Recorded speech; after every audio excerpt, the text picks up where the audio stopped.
G'day We Church, it's great to have you with us again this weekend. I'm currently out in the country leading a field trip with Convoy of Hope, and we do lots of different programs. One of them is called Rural Compassion. It's where we take all kinds of guys and girls out into the country and we just help farmers and residents and different people in regional towns, outback towns, and it's been really special. There's been so many amazing stories. And so just wanted to share a thought with you this weekend as we gather together as We Church. There's a scripture in Matthew chapter 6, and from verse 28, let me just read it to you. It says, "And why worry about your clothing? Look at the lilies of the field and how they grow." Not that there's a lot of lilies growing out here. In fact, there's not much growing out here at all. It's pretty dry except for that really green grass that you can see behind me, because they've been doing some back burning, and after back burning the grass comes up very quickly, but it dies pretty quickly as well. It says, "Yet Solomon in all of his glory was not dressed as beautiful as they are." It says, "If God cares so wonderfully for wildflowers that are here today and gone tomorrow, he will certainly care for you, you of little faith." It says, "So don't worry about these things, about what you will eat or what you will drink, what you will wear, all those kinds of things. Why worry about your clothing? Look at the lilies of the field, the birds of the air." Think about the birds and how God feeds the birds of the air, and these little ones that we're feeding, these little lorikeets, little parrots.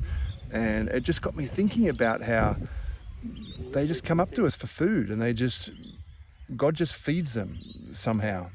And you know, there's situations in our lives where we can so easily think that life becomes overwhelming. Maybe there's reason to be overwhelmed. Maybe there's experiences that we've had where we just feel like it's not going to work out. I tell you, we've been out in these towns working with some of the people, and some harsh realities. I was at this one lady's house, and she is a widow. Her husband died a couple of years ago, just got hit by a car on his way filling up the petrol tank, and he left his wife and 4 children behind. And here we are serving this lady and her kids at her property. And we were painting some of the doors, and we were lopping some of the branches off with a chainsaw, and even pulling out the tree stumps. And you know, we split up. We've got teams everywhere, and just some of the most amazing stories we're hearing where people have said to us, "We didn't know how we were going to get this done, and you guys are like angels. You've turned up and you've done these things." And again, it's a reminder to me that God sees our need, that he sees our heartache, and that he is actively working behind the scene to try and nudge people and speak to people and point people in our direction to be able to help us and serve us. And in the same way, God's also probably nudging us and directing us, and maybe there's people that we can serve, that we can help. Maybe we are the answer to somebody's prayers. Maybe people have been asking, "God, please help me.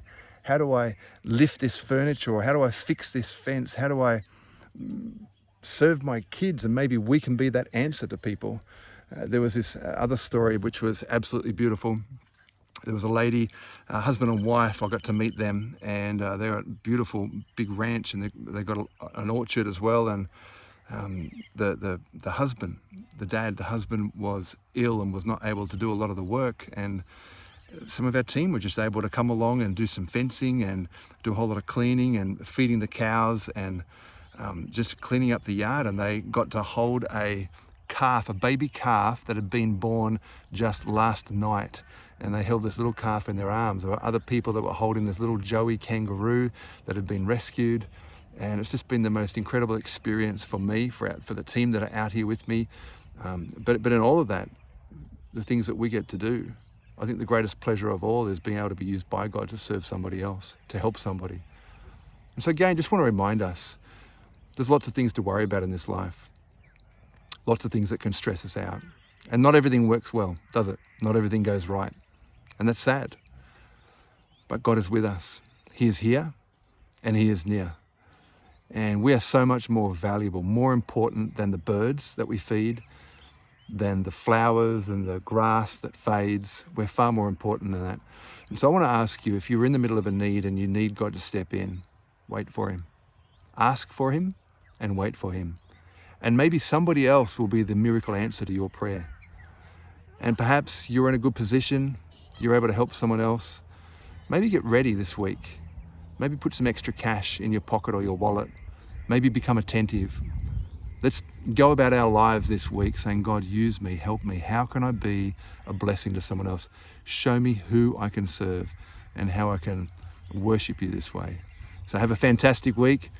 This is me in Monto right now, out in the country, and we're just having an absolute blast. So we'll see you soon on WeChurch. Leave your comments. I'd love to hear from you. Leave comments in the comment section below and let us know about stories where people have helped you or you've been able to help others, and just what it means for God to be close, for him to be near, and not to worry about the things that really we can worry about.